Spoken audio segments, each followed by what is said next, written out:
கர்த்தருக்கே மகிமை உண்டாவதாக. இந்த சின்ன செய்தியின் வேளையிலே நான் உங்களை வாழ்த்துகிறேன். கர்த்தருடைய மகிமை என்ற தலைப்பில் சிந்திக்க வாஞ்சிக்கிறேன்.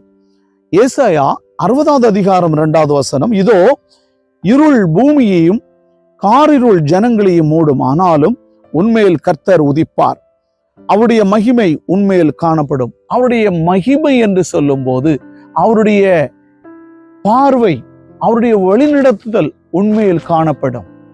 உன்னுடைய வாழ்வை அவர் மேன்மையாக்குவார். இதோ இருள் பூமியை சுதந்திரித்துக் கொள்ளும், காரிருள் ஜனங்களை மூடும் என்று வேதனம் சொல்லுகினாலும், இது எப்படி நம்முடைய வாழ்க்கையில் ஜெப வாழ்வு இல்லாமல் இருந்தால் காரிருள் நம்மளை மூடும். அவருடைய பாதையில், அவருடைய விருப்பமில்லாத பாதையில் கடந்து சென்றால் நம்முடைய வாழ்வில் இருள் மூடும் என்று பார்க்கிறோம். ஆனால் கர்த்தர் என்ன சொல்லுகிறார்?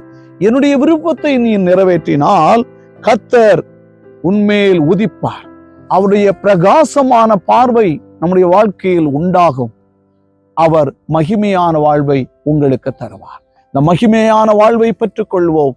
மகிமையான தேவாதி தேவனை ஆராதித்து அற்புதமாய் அவருடைய அற்புதங்களை நம்முடைய வாழ்க்கையில் பெற்று வாழ்வோம். கர்த்தர் தாமே உங்களை ஆசீர்வதிப்பாராக. ஆமென்.